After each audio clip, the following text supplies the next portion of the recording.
Okay, so we are continuing with the spinal cord, and today the plan is finish with the cross-section of the spinal cord, start going out from the spinal cord to actually form the nerves, right? Start going out from the nerves to form the plexuses, and then eventually talk about which muscles you already learned are innervated by the nerves that you're learning. Does that make sense? So that's the plan for today. All right, so where we left off last time was this. We were looking at a cross-section of the spinal cord. Now, are you guys confident now in looking at a cross-section of the spinal cord and being able to, without much for reference, tell anterior from posterior? Yeah? Okay, so we, of course, taught you the pattern of the gray matter, but there's also one other thing that's super duper dependable that you can use just to check yourself, right, to make sure that you actually got it, and that is this. That is that when you start to look at the roots and rootlets, and we haven't talked about them yet, but the things that are directly attached to the spinal cord that are coming out are called rootlets, and then when they fuse, they are called roots. Okay, these roots, the posterior or dorsal one always has a ganglion on it, and the anterior or ventral one never does. So does that correlate to what you were looking at? So if you said that the back of the butterfly wings always go to the back side, right? Okay, then this is also dorsal, right? So let's check it just with a couple of different figures. Does it work with this one? Does the butterfly correspond to the ganglion? Yeah. Does it work with this one? Yes. Does it work with this one? Yes. Okay, so now you've got two different ways to make sure that you know the orientation of the spinal cord that you're looking at. There are a couple of other ways, but I don't find them really dependable, so I'll go ahead and tell you just FYI that, and you can see it on some figures and not on others. I think I pointed this out to you before. The anterior median fissure is usually deeper than the posterior median sulcus, but they don't dependably draw it that way. Like, look here, it doesn't look any different. Does that make sense? So I've moved away from using that one because the imagery and the models are not very consistent, but they're super consistent about the gray matter and they're super consistent about the ganglion. So that's kind of the things that I will depend on using. So where we left off last time was we were talking about the pattern of gray matter and white matter. And now we're going to start to put structure and function together. So you guys remind me, these white portions up here are called what? Funiculus, or what's the other one? White column. And are they anterior or posterior? These are the anterior white columns. Go ahead. Why are they called columns? Is it because because they run down? yes, exactly. They run. It's like a column running all the way down from the bottom to the top of the spinal cord. Does that make sense? So you're just looking at it in cross section, but it's really like a whole thing. Does that make sense? Kind of like when you looked at an osteon, right, and you just looked at it in cross-section, it looked like a circle, but it was really like a whole thing, a whole, like, really a column. That's what that was, too. Does that make sense? So anterior white columns, what are these over here? Lateral white columns or funiculi. And this is what? Posterior white columns. Okay, so now let's make sure that we're comfortable with the gray matter. The gray matter, these are what? Anterior horns or gray horns. What are these?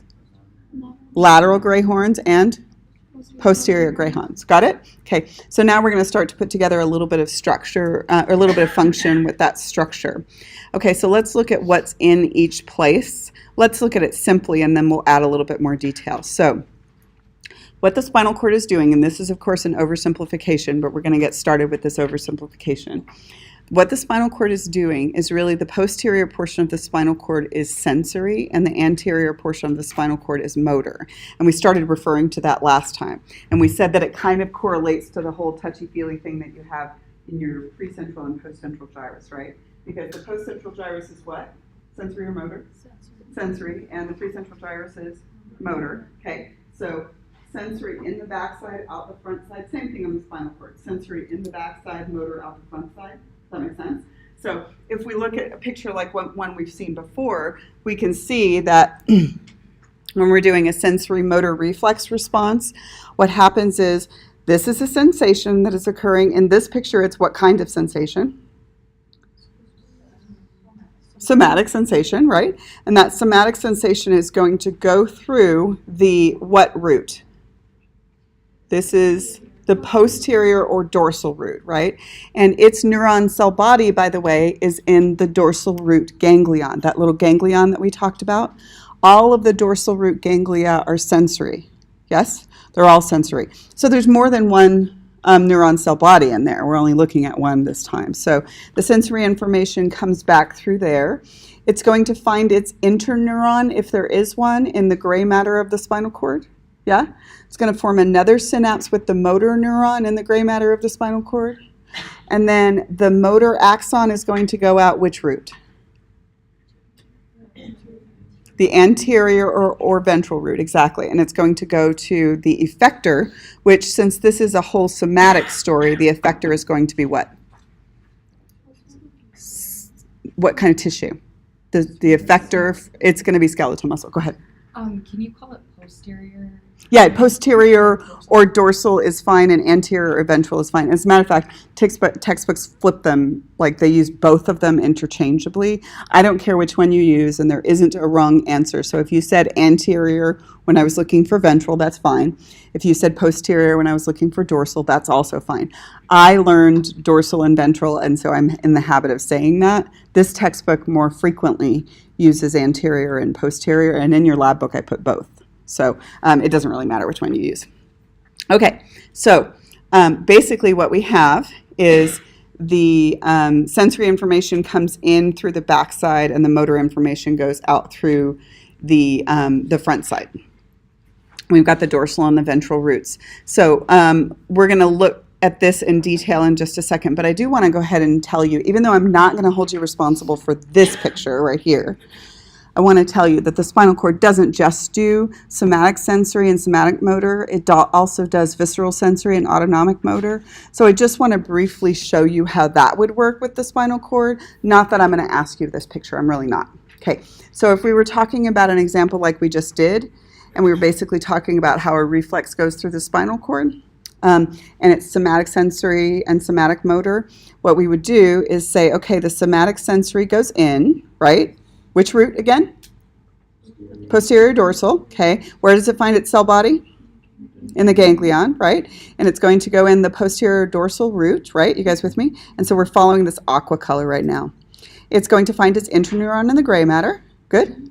And then it's going to find its motor neuron, usually in the gray matter on the anterior portion. And then its motor axon is going to go out which root? Anterior ventral root, got it? Okay, but please note that if you were doing like the whole diarrhea race thing that we did, you could still do that if it was a reflex, by the way. And we're not talking about like conscious responses. We could also do that through the spinal cord, yes? Okay, but this time we would do a visceral sensory neuron, but please note that the visceral sensory neuron hangs out with its somatic buddies, right? In the ganglion. And which root is this again? Posterior dorsal, okay. It's going to synapse with its friends in the gray matter, right? Then it's going to go to its motor friends still in the gray matter. And then the motor axon going out to, for instance, smooth muscle or cardiac muscle is going to go out what root again? Anterior. So this is actually how it's sort of divided up in the gray matter of the spinal cord. So they're sort of segmented in the gray matter of the spinal cord. Now this I won't ask you about. But this one, let's just go through a reflex arc. And a reflex arc is simply a really simple sensory motor response, and these are specifically spinal reflexes, and a spinal reflex doesn't need to go all the way to your brain in order for it to occur. So it's faster, right? But it's not going to be any intellectual, anything intellectually impressive. So a classic example of a spinal reflex that goes straight through your spinal cord and doesn't involve your cerebrum at all is hand on a hot stove, like we've been talking about. So you put your hand on a hot stove. You need to get your damn hand off the stove as quickly as possible, right? And if you send it to the cerebrum and then you intellectually process what you should do and what is the true meaning of hot and how do I know that's my hand, you're not going to have a functional hand anymore. So what do you need to do is you need to send that information really quickly through the spinal cord, really quickly back out. Okay? You don't need to involve your brain in the decision-making process. It'll just slow crap down. Okay, so what happens is we use what we call a spinal reflex arc. And this spinal reflex arc is going to go straight in, and it's going to go through the cervical region of my spinal cord and straight back out to, for instance, my biceps brachii muscle to move my arm. So there are portions of the reflex arc. First, you start with the sensory receptor, right? And in this instance, it happens to be a somatic sensory receptor. And then, of course, you're going to involve the sensory neuron. And let's just put this information together. The sensory neuron cell bodies lives in the blank, blank, blank. Where does the sensory neuron cell body live? Posterior root ganglion or dorsal root ganglion? Got it? Okay. So the posterior root ganglion, and of course the axon continues through the posterior root, right? And then you are going to synapse with an interneuron in the gray matter of the spinal cord. Yeah? This interneuron is simply a 1 versus 0. It's a response versus not response, right? Do I respond? Don't I respond? It's not intellectually processing anything. It just either does or doesn't. By the way, an even simpler reflex arc synapses the sensory straight with the motor, because if you always respond to the sensory input with the same motor output, do you really need a switch in the middle? No, you don't, right? So that's an even simpler one, right? So, but this one has an interneuron, so this can say yay or nay to send on the signal, right? So this is your interneuron, and then this is the motor neuron. The motor neuron is going to have its cell body in which part of the gray matter? Anterior gray horn, yeah? The anterior horn. Does that make sense? That's generally where those are, right? And then it's going to send out its axon through what root? Anterior ventral root, and it's going to go to the effector. Yes? The effector for this particular one happened to be what tissue again? Skeletal muscle. Okay, so the only other thing this is called a reflex arc. It's all the way from sensory stimulation to motor response. The only thing that is also interesting about this reflex arc is although I didn't actually involve my brain in the decision-making process, I let my brain know what decision I made. Okay, so it's kind of like asking forgiveness instead of permission, like you did with your parents, right? You're like, you didn't ask them to borrow the car, you just brought the keys back and said, borrow the car, everything's fine. So what happens is when this interneuron switches and does what it does, it also sends up a stimulus to the cerebral cortex through a projection tract, yes, to tell you what occurred. Why would you do that? Well, you need to actually store memories of those experiences so that you can either repeat them or not repeat them in the future. So how, for instance, does a toddler learn that the stove is hot, right? Stick their hand on the stove, they move their hand, they tell their brain about it at the same time, right? Okay, you still are doing the response, but you're also sending it up to the cerebrum so that you have better information about the world around you for your next experience. Does that make sense to you guys? Okay, so this is called a reflex arc. And the flow of information in a spinal reflex, one that uses the spinal cord, is really fast. Information is also sent to the cerebral cortex of the brain so that you can become aware of spinal reflexes. A classic reflex arc that you guys have probably practiced with is the patellar reflex, right? So the patellar reflex, if you can get your leg to relax, it's just this one, and it's really fast, and my brain isn't involved in it. Okay, so I can involve my brain if I look at it and I'm going to try to inhibit it, so you can use your brain to try to inhibit your spinal reflexes, and then you have a limited ability to do so. But if I was involving my brain in this process, it actually goes slower than if I was just doing it as a reflex. So you kind of understand the function of reflexes? Okay, all right, so that's called a reflex arc. All right, so now what we are going to do is we're going to put together some terminology. In my experience, people get really lost right here if they're not paying attention. So please do focus in right now, because there's some terminology that people try to smash together and use interchangeably, and you literally can't do that and get it right. Okay, so here's what I want to do. I want to start putting these together. Okay, so you guys already told me, yes, that you know the function of the dorsal or posterior root. What's the function of it? Sensory, yes? And you know the function of the anterior root, and it is what? Motor. So when I put them together right here, do you see that? that is mixed by definition, isn't it? Right? It has to be mixed by definition. Okay. This part right here is called a spinal nerve. When you put the roots together, it becomes a spinal nerve. Does that make sense? Okay. So the spinal nerve is going to be mixed by definition. And what does the spinal nerve do? The spinal nerve leaves the vertebral canal through a space that you learned before called the intervertebral foramina. Does that sound familiar? So it leaves through the intervertebral foramina. But then what happens is it almost instantaneously splits again. But it splits based on location and not based on functionality. So stick with me for just a second here. Okay, so here we go.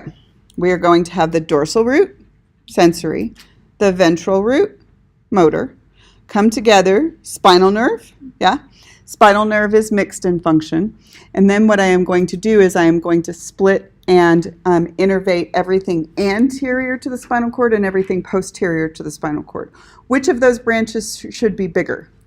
The one going posterior or the one going anterior? Where's more stuff? Anterior, yeah. You got more stuff anterior to the spinal cord than you have posterior to the spinal cord. So do you see the split right here that happens? This one is going posterior. That is the posterior ramus, which means branch. Okay. This one is going anterior. That's the anterior ramus or branch. We're not going to talk about this one right now. This posterior ramus innervates both sensory and motor function of everything posterior to the spinal cord. That's not a whole hell of a lot of stuff, is it? Okay, it's basically some of the muscles of the back, right? And also sensation in the back. So for instance, I'm feeling this because the sensory information is coming through my posterior ramus. You with me? And then some of the muscles of the back, but not all of them, because some of them are actually innervated from here. Some of the muscles of the back, the contraction of those is controlled by my posterior ramus as well. Does that make sense? Okay, so the posterior ramus is mixed in function. You with me? The anterior ramus is also mixed in function, but it has a hell of a lot more to do because almost every nerve in the body is going to branch from those anterior ramus. Almost every nerve except the head, right? Those are mostly cranial nerves. But almost every nerve in the body branches from those anterior rami. So let's go back and put this together here before we go any further. Okay, so this figure that we were looking at last time, okay? This figure is showing you all the spinal nerves, C1 through C8, those spinal nerves. They're leaving through the intervertebral foramina. One more time, let's review. Spinal nerves are what in function? Mixed in function, yes. In this figure, what they did is they sliced off all the muscles and skin that's posterior to the spinal cord. So which rami are you not going to see here? The posterior rami are all gone. As a matter of fact, you don't learn anything in lab about the posterior rami because they don't really innervate many of the muscles that you learned anyway. So most of the muscles that you learned are innervated by the anterior rami. I'm not saying they don't do anything important, but you have to leave something out, right? So, and they're also really hard to dissect out and also leave intact with the other stuff. So all of the posterior rami are cut off here. What you are seeing is the spinal nerves and the anterior rami that come off of them. Everybody with me?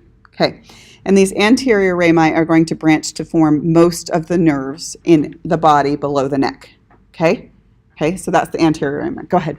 So, like last night in lab, we were going over the names Yes. of the nerves. So they get names once they split. Right? Yes. So at this level, they're just C1, C2, C3. Yes, exactly. But then as they branch. As they start to branch, there are actually names in between here. We don't make you, they're like trunks and cords and then nerves. But we just make you remember the spinal nerves, C1 through C8, T1 through T12, right? These are the cervical spinal nerves. These are the thoracic spinal nerves. They're going to go through a couple of branches before they actually form the nerves that you need to learn. These little branches, we don't have our students learn, okay? They go trunk and then cord. Go ahead. And so that we don't, are we going to need to know how they connect? Like No. You don't have to do the anatomical pathway all the way out. You have to basically go, I know it comes from here and I know it ends up here, right? And there's some complexity in there, but it's mostly based on embryology, and you guys don't learn a whole lot of embryology, so it's kind of, it doesn't make a story that seems very coherent.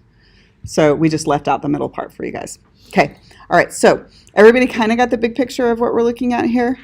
So this is basically, if you follow a spinal nerve out to the anterior ramus, it will start to form the vast majority of the nerves in everything below your head. Yes? Okay, so we've got our cervical spinal nerves. So we've got the dorsal or posterior ramus that just innervates stuff that's posterior to the spinal cord. We've got the ventral or anterior ramus. It's much larger in diameter because there's more fibers running through it, right? And what the ventral rami will do, watch here, is the ventral rami quite often, but not always, start to form big nets of nerves in regions of the body sort of near the spinal cord. Okay, so watch. A net of nerve is called net of nerves is called a plexus. And it's just this area sort of where they overlap one another. And they're either named for where they come from or where they go to. So watch. This plexus right here, do you see? C1 through C4 or C5 right there. That's called the cervical plexus. We will see that mostly what that does, guys, is innervate some muscles that are on the anterior portion of the neck and sensation on portions of the neck and shoulders. Does that make sense to you guys? Okay. And then it has one vagrant nerve that runs down and innervates the diaphragm. Okay. So we're going to go through that one in just a second. Okay. This plexus that's coming out basically C5 through T1. Okay, there's a little bit of overlap between the two plexuses. They have some fibers that go to one and some fibers that go to the other. This one right here is going to the arm, so we call it the brachial plexus. Okay, it's going to innervate damn near every muscle in the arm that you learned. Okay, and then notice T1 through T12, they don't form a net, so it's not a plexus. They just run parallel to one another, and primarily what those are going to do is innervate the intercostal muscles and sensory innervation in the thorax. Does that make sense? Okay. Now look, and we're going to go through these individually too. These guys right here, L1 through L5 right here, and then L5 also shares with some other ones. This is the lumbar plexus. The lumbar plexus does most of the thigh, a little bit of other portions of the leg. And then the sacral plexus right here, that one does the rest of the leg and your junk. Right? Okay, so that's sort of the big picture understanding. Now, let's go back and look at individual plexuses. You ready? Okay, so the first plexus we are going to look at. Now, you should always be able to identify a plexus from this picture, from a picture like this, right? It's cervical if it's up here and it's staying in the neck. This one's brachial. This one's not a plexus. This one's lumbar, and this one's sacral. Okay? Now, when we get them isolated, it looks a little harder, but just to use landmarks to figure out where you are. This is the cervical plexus, and even if it wasn't numbered, couldn't you use the atlas and the axis to tell where you are? Yeah, right. So this is the cervical plexus, which pretty much comes out from about C1 to about C5. Okay. Notice that there's a couple of cranial nerves that get all wound up in here. We're not particularly concerned about those. And also, please note this. You will never, for me, have to identify from a picture individual nerves out of a plexus, because that's pointless, because do they look anything like this in an actual human? No, they don't at all. What you do need to know is, hey, that's the cervical plexus, and I know one really important nerve that comes out of the cervical plexus and what muscle it innervates. Does that make sense? And the most important nerve, arguably, out of the cervical plexus is this guy right here, which is the phrenic nerve. Yes? And the phrenic nerve is important because it innervates what? Diaphragm, yes. And this is really good. So if the diaphragm innervation followed the rest of the pattern, then the diaphragm innervation would come from right about here, but it doesn't. It comes from all the way up here, which means that you can have a spinal cord injury that's all the way up to the cervical region and still maintain innervation of your diaphragm, right? Does that make sense? So if you follow and just pretend it's a maze, you can see how high up you would have to damage your spinal cord in order to lose innervation of your diaphragm and pretty much die because that occurred. So let's look. So here's the phrenic nerve. Please note that if you follow the phrenic nerve, some fibers come through 5, yeah? Some fibers come through 4, yeah? Some fibers come through 3. So C3, 4, 5 keeps you alive. Go ahead. So would you just give us a picture like this, and obviously like maybe not labeled like that, Mhm. but then just ask what Yeah, just what plexus it is and maybe like something that it innervates, right? So if I gave you this, it's just, I mean, it's never ever going to look anything like this. So it's kind of pointless to give you that, right? So, and it doesn't even look like that in the cadavers that we have. So this would just be like a rote memorization of an image, which doesn't seem to like really reflect any clinical expertise to me at all. So this is the cervical plexus, obviously. The one important nerve is the phrenic nerve, and then big picture, what does the cervical plexus do? It innervates the anterior neck muscles. You didn't learn most of them. It also innervates sensory innervation of the skin and neck and portions of the head and shoulders. So when you're doing this right here, this is all cervical plexus. You're feeling it, right? That makes sense? When you're breathing, that's cervical plexus too. Got it? Okay. The next plexus is the brachial plexus. You ready? Okay. So the brachial plexus, again, just be able to orient yourself so that you can figure out where it comes from, because this is the brachial plexus. It shares some fibers. It still works with C5, okay? And it goes C5 to T1. How the heck could you figure out where you were with just this picture for orientation? Well, I've got the first rib, right? So I can orient myself when I run into the first rib, because I'm not going to show you the damn picture upside down. Okay. By the way, when you get to the bottom ribs, you start running into the sacrum too, right? So you could orient yourself here, couldn't you? So C5 through T1 is where most of the fibers come out for the brachial plexus. Do you see them? And what does the brachial plexus do? The big picture of what the brachial plexus does is it is sensory and motor, although not all individual nerves are mixed, but most of them are, of the chest, the shoulder, and the arm, right?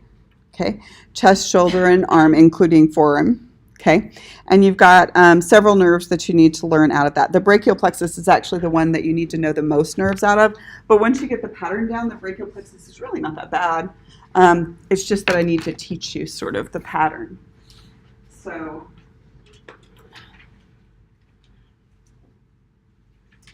this is the one that you will learn the most nerves out of. It's also the one that will initially seem hardest on the cadaver, but after you look at a couple of them, it'll actually click. You'll get it. Okay, so the brachial nerve has two relatively easy nerves that sort of don't correspond to anything else. You've got the long thoracic nerve, and I don't think the two are shown on this. The lateral and medial pectoral nerves are also on there. So the way that we'll just do those three easy ones first. The long thoracic nerve runs from the armpit and then down the side here. Okay. Does anybody know? Did you look up yet what muscle it innervates? Does it serratus anterior? Yeah, serratus anterior. Okay. So it's coming out. Does that kind of make sense? It's like running right down here. Can you say it again? The long thoracic nerve comes out of the armpit and then runs right down sort of the lateral portion right here and innervates the serratus anterior.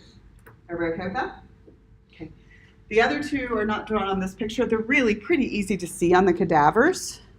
And I don't know if you've done these yet, but, and you're going to fill all of these in both for lecture and lab. It's the same ones for lecture and lab.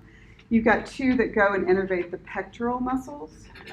You've got a medial and lateral pectoral muscles. How do you find those? Just go to the pectoral muscles and see what nerves attached to them. So those, did you guys look up the medial pectoral and the lateral pectoral nerves?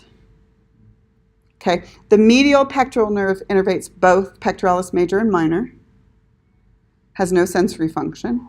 The lateral pectoral only innervates the big one, the major. So the major gets double innervation and the minor gets one. Does that make sense? Okay, so what we have right now is we have three nerves, but they're easy because they just go where you'd expect them to go. The one that goes to the serratus anterior is what again? Long thoracic.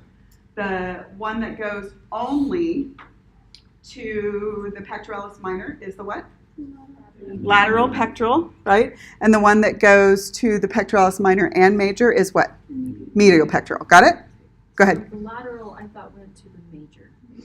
Both. Oh, did I say minor? Oh, I didn't mean to. Major gets both. Major gets double innervation. Minor gets one. Sorry, I didn't mean to screw you guys up. So the minor is only here, and the major is both. Does that make sense? It's just bigger. It's got double innervation. Okay, and then we will get to the ones that people have trouble with. The ones that people have trouble with, you can totally do. It's really not as bad as you think it is. So what we're going to do is we're going to look here, right? Do you see this M? 1, 2, 3, 4. Can you see that M? Okay, so let's look at it here. Can you find the M here? 1, 2, 3, 4. Yes? You find the M? Okay, so the ones that actually go into the arm, after you've done these three, the one that go into the arm, all you have to do is figure out the pattern and process of elimination and you'll totally get it, right? So let me show you the M and show you the pattern of the M, and then you'll start to feel comfortable with it. And then your primary thing once you open up a cadaver and open up the arm is to figure out the M, right? Follow it though, don't just point at it. Follow it all the way up to make sure it actually goes to the top, and then follow it all the way down and all the way back up, okay? So if you follow the M, what you will see is this one, right? Keeps going down the middle, back up. Do you see that? Okay, this one keeps going too. Everybody see the M? Okay, so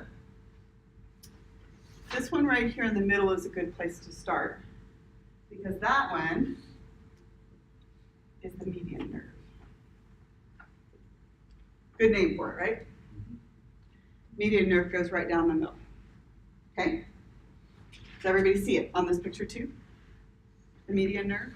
Okay, the one that runs on the medial surface of the arm is the ulnar nerve, because that's where your ulna is, so that should make sense, right? Do you see it? So the ulnar nerve is here. Everybody good? Okay. This one is the median nerve running up the middle. Okay. You want this one right here to be the radial nerve, but we're not ready for radial yet. We've got another one. This one's called the musculocutaneous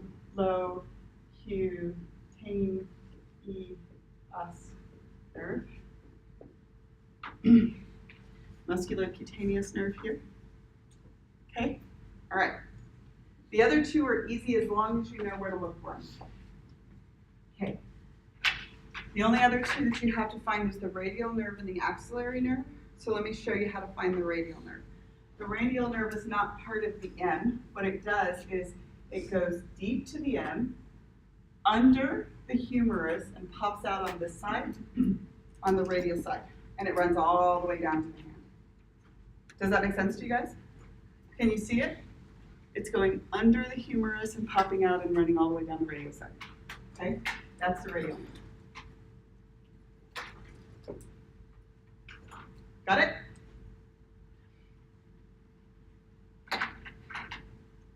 Then the only other one that you have to learn is diving straight into the armpit, and it's not going to wiggle and you're not going to be able to loosen it like you do the other ones. And that's this little guy right here. It starts up from the brachial plexus and then it dives deep. And it dives deep in and you can't pull it out. And this is called the axial. No, not axial nerves. The, hell no, axillary, duh. Axillary nerve. So the one that like dives in right here and you can't wiggle it, because the axillary nerve is actually innervating the deltoid, but it's innervating it from the backside, and it's also innervating one of the teres muscles. Does anybody remember which one? Teres minor. It does teres minor. Okay. You guys okay? Okay. So here is what you guys are going to do. I've already got this all filled out because I've got the key for it, but I'm not going to give it to you because you wouldn't learn it if I gave it to you. So what you guys are going to be responsible for doing, unless you already did it, which would be amazing, right, is to fill out just the muscles from your list, right, the muscles that you already learned. What you're doing is matching muscles that you already learned to nerves that you're just now learning. Does that make sense? And of course, your textbook is going to have more muscles that are innervated, yes?